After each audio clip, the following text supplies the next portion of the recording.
sekalian, terima kasih Pak atas waktunya mau berbagi bersama kami. Bang Lianda Lubis juga sebagai Kepala Tahun, terima kasih Pak sudah memberikan tempatnya dan bersedia menjadi host acara ini. Kita ada di acara ngobrol santai terkait peran besar Sungai Cikapundung dalam menjaga Sesar Lembang. Nah ini pasti penasaran, apa sih kaitannya Sungai Cikapundung dengan Sesar Lembang? Nah mungkin agar tidak memakan waktu lebih lama, mari kita buka acara ini dengan pengantar dari Pak Kalak, Pak Dr.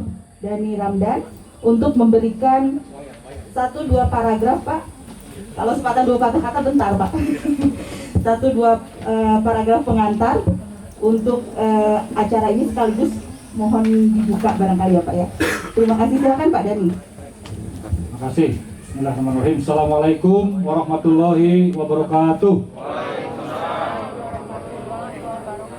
Selamat pagi, salam sejahtera, sampurasun.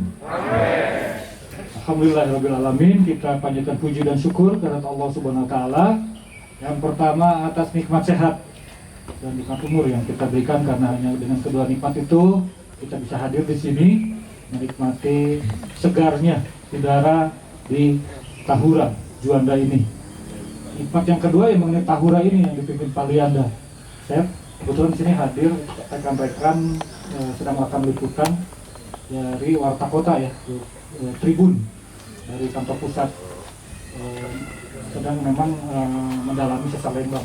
Kebetulan ada diskusi dari Tahura, dan Tahura ini adalah anugerah terbesar kita bagi warga Bandung, karena satu-satunya mungkin kota besar di Indonesia yang punya hutan tropis dengan jarak hanya 15-30 menit saja dari pusat kota.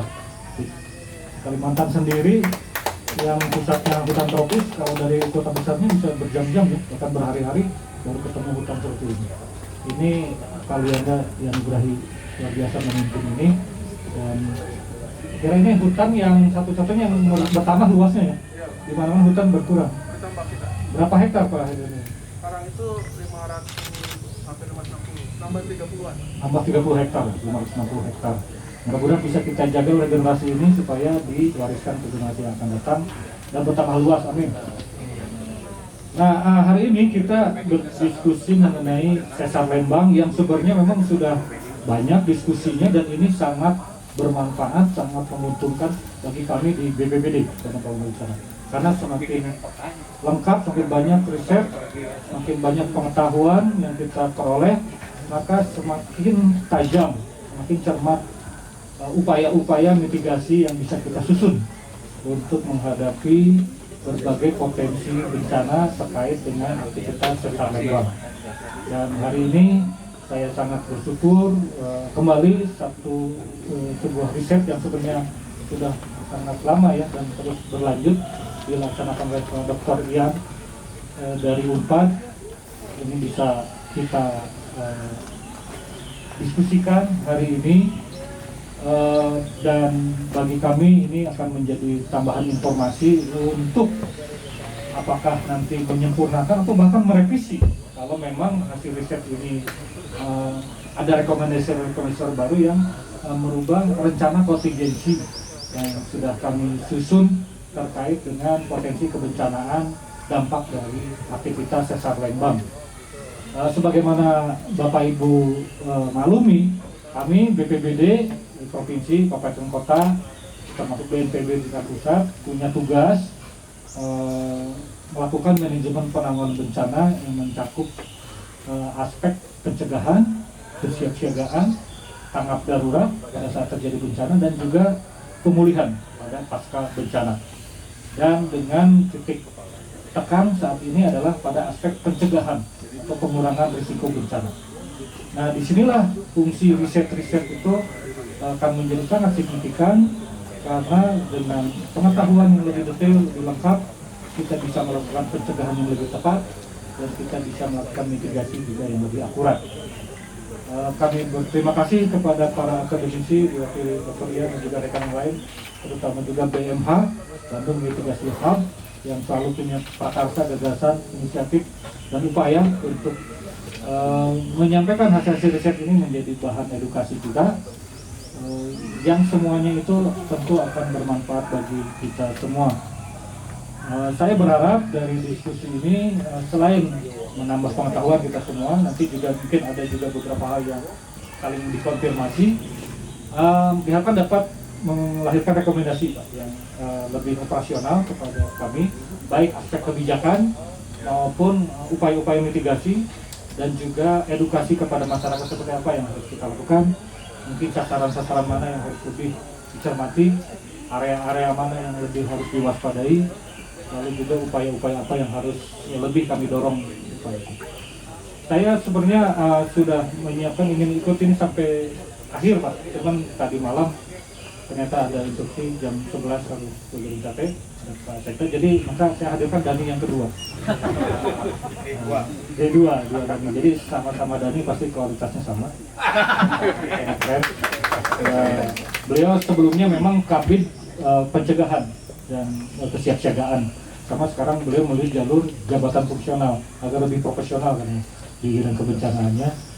Walaupun jalur spesifikasi di bidang kehumasan kebencanaan, tapi beliau jauh lebih berpengalaman daripada saya dalam hal penanganan bencana. Jadi nanti diskusinya akan paling tidak beliau bisa mengikuti dan mencatat tadi secara rekomendasi. Apapun ada hal yang harus ditanyakan silakan ya Pak Dani.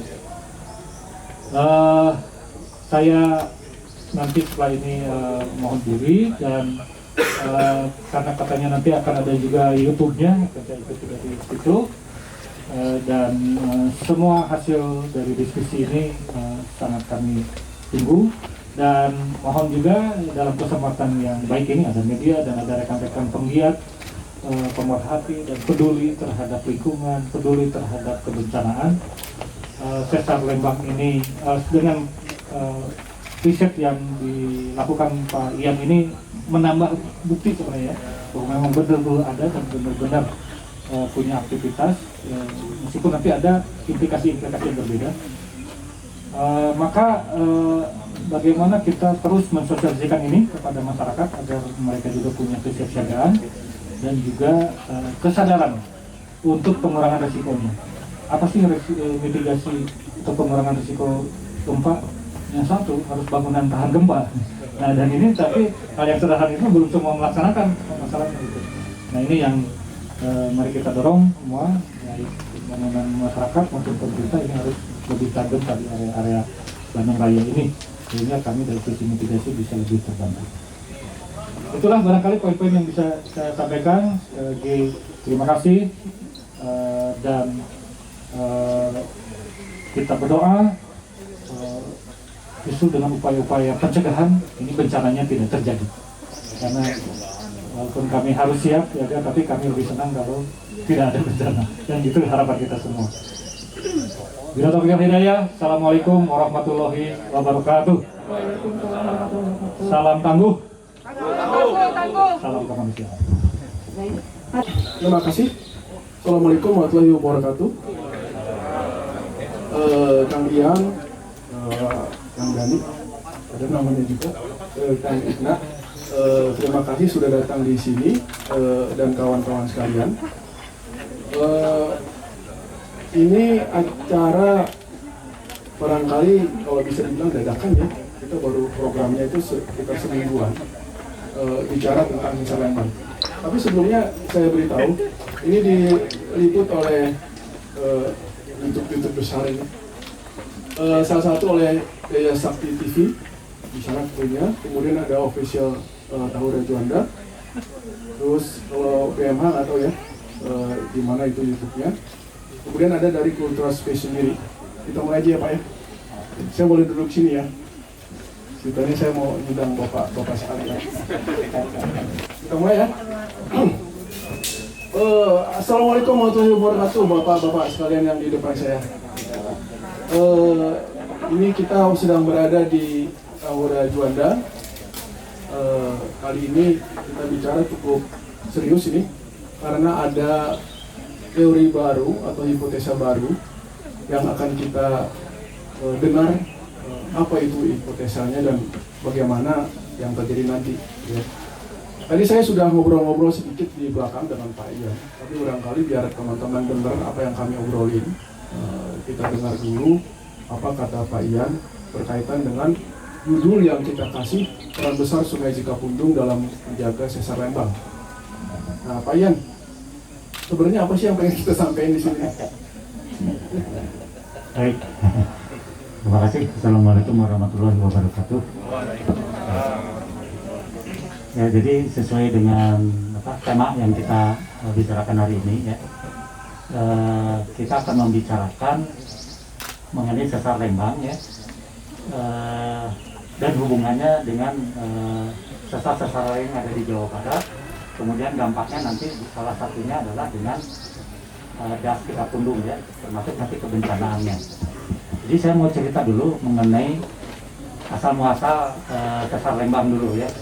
Nah, dari penelitian terdahulu, ini Sesar Lembang ini selalu dihubungkan dengan Sesar Cimandiri.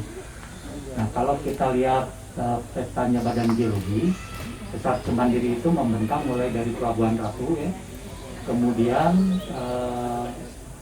membujur ke arah timur, ya, melewati daerah Cianjur, Padalarang, kemudian baru berbelok di daerah Padalarang itu ke arah timur laut menuju ke kompleks Gunung Tambuhan Perahu Burangrang, ya, sampai diprediksi menerus ke utaranya, bergabung dengan sesar-sesar lain.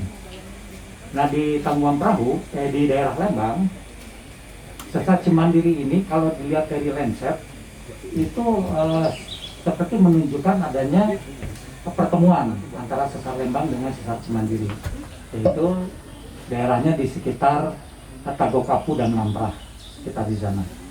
Jadi Aku tuh Cipatat ya? Bandung Barat, ya. Bandung Barat. Jadi itu pertemuan antara dua sesar yang besar, ya. Walaupun Sesar Lembang itu kan kalau mengacu ke petanya Badan Geologi itu panjangnya sekitar 20 sampai 22 km. Mulai dari Tagokapu sampai ke atasnya ujung Berung, jadi sekitar Gunung Putri di situ. Ya. 22 km. Nah, sementara kalau sesarnya Cimandiri itu lebih panjang lagi, kan, dari Pelabuhan Ratu sampai ke kompleks Tambuhan Perahu, ya. Jadi yang paling besar sebenarnya adalah Cimandiri. Nah, perbedaannya adalah gini, kalau sesar Cimandiri dahulu itu dinyatakan sebagai sesar mendatar, sinistra. Jadi dia bergeraknya itu mengiri, ya. Jadi yang blok selatannya itu bergerak ke arah timur. Nah, kemudian itu dikaitkan dengan Sesar Lembang, ya. Karena dia bertemu di Tagokapu, maka Sesar Lembang pun harus mengiri, gitu. Jadi sama-sama pergeserannya yang blok selatan itu bergerak ke arah timur. Nah, kemudian penelitian itu didukung oleh peneliti sebelumnya, ini Pak Mudrik, ya, yang menyatakan dari data kegempaan menunjukkan adanya pergeseran mengiri. Jadi dia memperkuat penelitian sebelumnya. Langsung ya, ada dua pertanyaan. Ini ada Pak, dibelokin dulu atau kumaha? Ya, Pak Yan tadi ada satu statement ya mengatakan bahwa ada sebuah sesar barat timur Pak ya, yang memotong kota Bandung Pak. Kota Bandung ya, pasti ada di bawah kota Bandung Pak. Nah itu menarik Pak ya, jadi buat saya juga belum baca tentang itu berkaitan apakah itu memang ada. Dan kemudian kalau memang ada buktinya Pak, atau misalnya ada yang bisa dilihat secara langsung, kira-kira yang memotong itu apa? Sebagai bukti ya menyatakan bahwa itu memang ada. Saya kira itu sesar lebih kuat ya, maka sebenarnya polanya pola beratus atau apa saya belum tahu Pak. Dan kemudian yang keduanya berkaitan dengan bacaan Pak Ian berkaitan dengan ini Pak. Kalau misalnya kita lihat Sesar Lembang Pak, kemudian lurus sampai ke arah timur kita ketemu ada Cupu Nagara. Cupu Nagara, terus kemudian ada ya bukan Nagara Pak. Daerah bukan Nagara itu masuknya daerah Cisalak Subang. Nah, saya datang ke sana itu kelihatan jelas Pak, itu gawir sesarnya terjelas sekali itu apa itu sesar. Karena juga dua pernyataan bahwa kalau Bemeran sendiri dari teori klasik yang lama itu menyatakan bahwa itu sebuah bisa jadi itu sebuah kaldera Pak. Tapi kalau saya lihat dari topografi itu sendiri memanjang Pak, persis Pak. Sesar Lembang, menurut tadi ada Pak yang menyatakan bahwa itu bisa jadi lebih panjangnya sampai ke Manglayang 30 km. Apakah itu bisa diluruskan kembali Pak, terus sampai ke arah sana Pak, Cupu Nagara? Gitu, Pak. Nah, kemudian yang terakhir, yang ketiga, berapa kira-kira Pak jarak yang direkomendasikan oleh Pak Ian yang nanti akan menjadi panduan untuk pemerintah dari garis sesar itu berapa meter kira-kira lokasi yang untuk buffernya ya, karena belum ada suatu kesepakatan bahwa harus apakah 300, 400. Kamu sendiri bilang 500 lah, kurang lebih seperti itu. Itu juga berbeda dengan sesarnya, pasar mendatar dan sesar formal, seperti itu Pak. Tuhan Pak. Terima kasih. Langsung aja jawabnya. Iya, langsung aja boleh. Jadi kalau pertanyaan apakah di Bandung ada sesar seperti yang itu, datanya dari mana? Nah kebetulan 2021 awal saya dilibatkan dalam eksplorasi hidrokarbon dengan Pertamina, wilayahnya Jawa Barat. Nah kemudian data diberikan oleh Pertamina itu untuk melihat struktur geologi di bawah permukaan, jadi melalui seismik. Nah dari seismik diinterpretasikan sesar-sesar naik yang ada di permukaan dan di seismik itu melandainya ke arah selatan. Jadi saya buat penampang dari Samudra Hindia sampai ke Laut Jawa untuk melihat konfigurasi sesar-sesar di bawah daratan Jawa. Itu ada beberapa lintasan. Sesarnya itu sampai ke bawah, sampai ke core-nya Jawa Barat.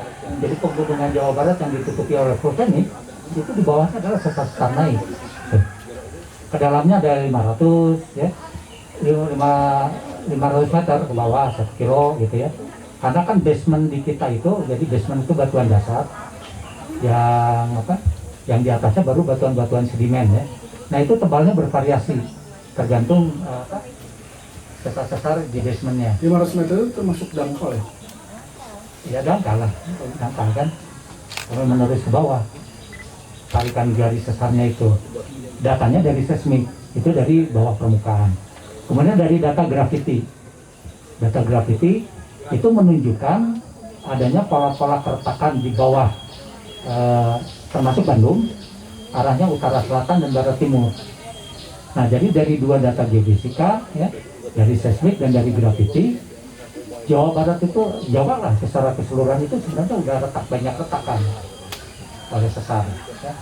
Kemudian kalau pakai data permukaan, ya tadi kita memperbandingkan pola-pola struktur yang ada di Cililin dengan yang ada di sebelah timurnya di daerah Jatigede. Nah kalau saya korelasikan garis strukturnya itu semua berada di poros tengah Jawa Barat.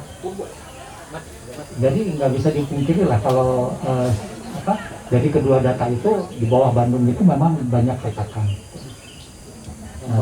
Pengaruhnya cukup besar ya?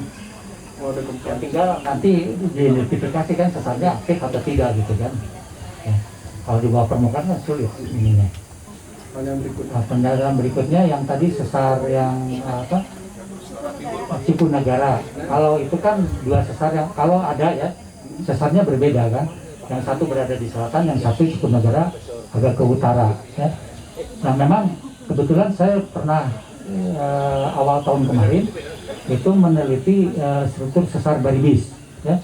Saya melihat fenomena yang ada gawir di vulkanik selatan. Fenomenanya memang ada sesar lain Pak, di Cipunagara ya. Nah, tapi bukan Baribis, di selatannya Baribis, tapi di utaranya sesar Lembang. Ya. Tapi itu kan baru dari aspek topografi melihatnya ya. Ke barat timur kalau yang lainnya itu ya. Kalau di Pulau Jawa, kalau dikaitkan dengan batas pertemuan lempeng, kan batas pertemuan lempeng di selatan Jawa itu kan barat timur untuk di Jawa ya. Akibatnya apa? Akibatnya pola struktur di daratan Jawa mengikuti pola yang sama, jadi barat timur juga. Nah kalau itu buffer zone tadi? Nah kalau buffer zone kita ngacu ke penelitiannya Mudrik aja ya di sini. Itu dari sesar Lembang, deformasi dari tingkat kerusakannya itu tidak lebih dari 1,5 kilo. Dari gambarnya. Tapi orang lebih dekat ke sesar saat ini Pak. Maksudnya? Rumah-rumah orang kan lebih dekat. Oh iya, kalau kan kita bermukim kalau punya tanah di mana aja dibangun aja kan, nggak lihat itu daerah rawan atau enggak kan? Soalnya sesar itu indah Pak, jadi semakin sesar semakin bagus. Oke, jadi 1,5 kilometer ya. Dan sebelum lupa Pak, ini kan judulnya peran besar Sungai Cikapundung. Tadi kita belum sebut nih, Sungai Cikapundung. Cikapundungnya Pak ya. Besarnya, perannya apa? Ya, saya pernah menganalisis ya das-das yang ada di sepanjang sesar Lembang. Itu sepanjang Kapu sampai Gunung Putri, ya, Kepala-Sari ya. Itu das yang paling besar adalah das Cikapundung, ya, dibandingkan dengan das-das yang lain. Nah, das Cikapundung itu dibagi menjadi 3 dari aspek geometrinya. Yaitu di utara ada 2 subdas, di selatannya ada 1 subdas. Nah, yang di utara, subdas yang 1 itu bentuknya relatif membundar. Kalau dia relatif membundar, itu aspek litologinya yang paling berperan. Nah, subdas yang satunya lagi itu lebih lonjong, elips ke arah sejajar dengan sesar Lembang. Artinya ada pengaruh struktur. Nah, di selatan sesar Lembang itu elips lagi, arahnya utara selatan, ya. Dan kemudian kalau dibuat perhitungan, bentuk dasnya itu asimetri. Sebelah timur dan sebelah baratnya dari Sungai Cikapundung. Artinya apa? Artinya Sungai Cikapundung patut diduga ada sesar yang menyilang terhadap sesar Lembang. Menyilang. Ya, 30 lurus. Ya, kurang lebih 30 lurus. Ya. Nah, terus dengan posisi seperti itu dia berperan sebagai? Ya sama statusnya dengan sesar Lembang tadi. Jadi Sungai Cikapundung itu alirannya diawali oleh adanya retakan sesar Cikapundung. Maka air mengalirlah di sana gitu. Nah, ya. Yang mengarah dari utara ke Maribaya gitu. Ya, dari Maribaya ke Kota Bandungnya itu ada sesar yang namanya sesar Cikapundung. Dasarnya dari geometri das tadi yang asimetri gitu. Kan kalau kita lihat sesar Lembang juga bentukan yang subdas yang ke arah timurnya asimetri juga. Maksud saya gini, dengan dia tegak lurus dari sesar Lembang itu dia berperan sebagai apa nih? Itu segmentasi dari sesar Lembangnya. Jadi kan sesar Lembang itu kan sepanjang 30 km itu dipotong-potong oleh sesar lain. Gitu. Jadi itu sebagai pembatas segmen aja. Termasuk Nah, Cikapundung tadi. termasuk Cikapundung sebagai pembatas segmen. Nah, dia berperan apa, Pak? Nah, biasanya Pak, kalau perpotongan sesar dengan sesar itu kan daerahnya paling rawan. Karena keretakannya tinggi. Tahura apa paling bahaya? Ya, kalau tahuran kan enggak, Pak. Bukan perpotongan. Tapi Maribayanya yang bahaya. Kalau tahurannya kan hanya 1 garis. Nah, tapi kan kita gini Pak, yang namanya definisi sesar itu pergeserannya mulai dari milimeter sampai ratusan meter ya displacementnya. Nah, bisa jadi kalau dia punggung ya, itu offsetnya kalau dari aspek topografi kecil, ya, tapi jalurnya memang panjang. Jadi dia kalau ada gempa Lembang, Cikapundung perannya Nah, bisa ikut tergeser ya. juga tergeser. Ikut tergeser. Cuman sejauh mana pergeserannya? Saya pernah undang salah satu seniman ke Kota Bandung, Pak. Dia orang Sunda kuno gitu ya, Sunda kuno. Dia nyanyi yang dalam bahasa Indonesia itu kalau diterjemahkan, karena saya lupa bahasa Sundanya ya. Kalau bukit apa pasir ya, pasir Buniwangi bersatu dengan pasir Ciburial, maka Kota Bandung itu akan menjadi tidak ada. Nah, itu di tengah-tengahnya itu Sungai Cikapundung. Nah, saya nggak tahu korelasi nyanyian purba itu dengan yang Bapak ceritakan ini. Tapi nampaknya yang paling bahaya itu justru bukan gempa Lembang atau gempa sesar Lembang ini, tapi ketika bukit itu bersatu. Indikasi bukit itu bersatu sudah mulai ada, Pak. Ini Pak BPBD harus lebih cermat ini. Karena longsoran di Tahura itu ada 14 titik longsor yang mengarah ke Sungai Cikapundung.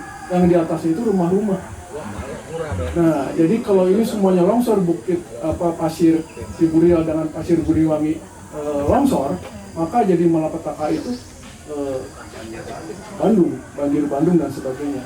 Jadi dibandingkan dengan gempa Lembang, yang lebih bahaya itu sebenarnya gempa yang disebabkan oleh sosial tadi. Nah, ini gimana nih Pak? saya dengan lagu itu selalu bilang paling bahaya. Saya nggak lebih bahaya dengan Sesar Lembangnya, karena pertama saya pikir itu masih jauh kembangnya. Apalagi ada Pak Ian seperti ini, saya dukung gitu kan, sono. Nah, tapi yang lagu yang tadi itu lagu yang dinyanyikan oleh sesepuh sudah jauh dulu. Ini banget. Beda kumaha ta? Di sekitar Bandung nih banyak orang bikin rumah nih. Baik, terima kasih Pak ya. Saya akan menjawab sebaiknya bagaimana gitu kan? Iya. Ya sebaiknya kalau berbicara itu kan ini kan sistem ya Pak ya. Kalau untuk perizinan terkait masalah bangunan, di kami sudah ada Pergub, ya Pergub terkait masalah dari utara KPU. Kalau bicara masalah boleh dan tidak di atas 700 itu sudah nggak boleh Pak. Itu dulu ya kalau kita berbicara secara legal. Tapi kalaupun mereka membangun, saya juga tidak bisa komentar ya Pak. Ya, biasa 700 Pak, ya Bu. Jadi kalau masalah itu seperti apa komennya dari saya bekerja untuk ngurusin Bu.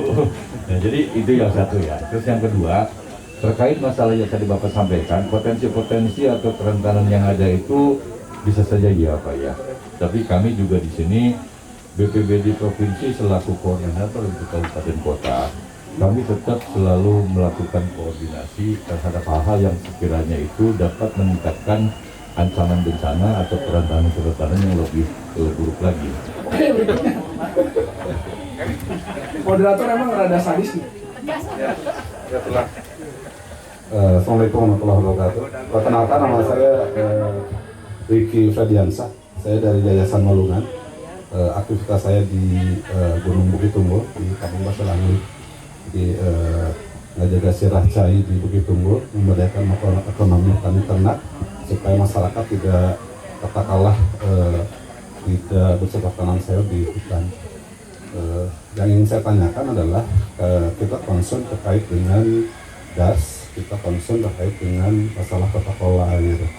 Nah, karena ini judulnya adalah Tahun Besar Sungai Cikapundung, kita di atas mencoba per hari ini kita juga masang alat pengukur air. Izin Bang, jadi kita masang alat di Bandar Awi, kita pun masang alat pengukur debit air di Pasir Angling. Nah, per hari ini dari 2013 sampai tahun ini debit air mengalami penurunan. Nah, yang ingin saya tanyakan adalah jika terjadi penurunan debit air Sungai Cikapundung, kalau tadi simetris menabrak daripada Sesar Lembang, jika debit airnya menurun, apa yang akan terjadi demikian?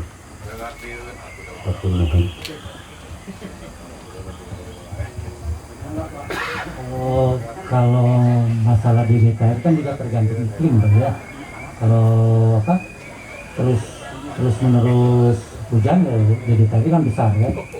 Tapi kalau dikaitkan misalnya dengan aktivitas sekunder, jadi keretakan misalnya Sesar Lembang aktif ya, kan itu akan mengaktifkan bidang-bidang pecah yang sudah ada kan. Nah, bisa jadi nanti air lebih banyak menyerap ke bawah dibandingkan mengalir di permukaan. Nah, tapi saya tidak tahu menurunnya itu, di antara menurunnya itu apakah diselingi oleh adanya gempa atau tidak gitu.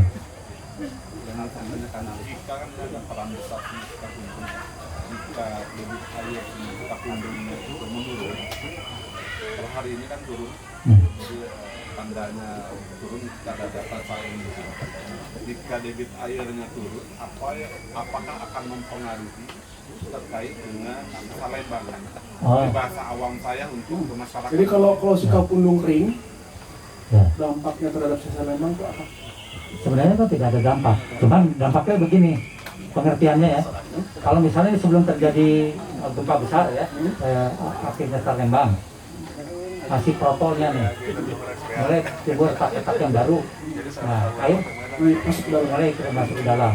Jadi sekarang dibalik, kalau ada debit yang menurun selama musimnya sama, nah itu bisa jadi pertanda akan aktifnya Sesar Lembang dari retakan-retakan tadi.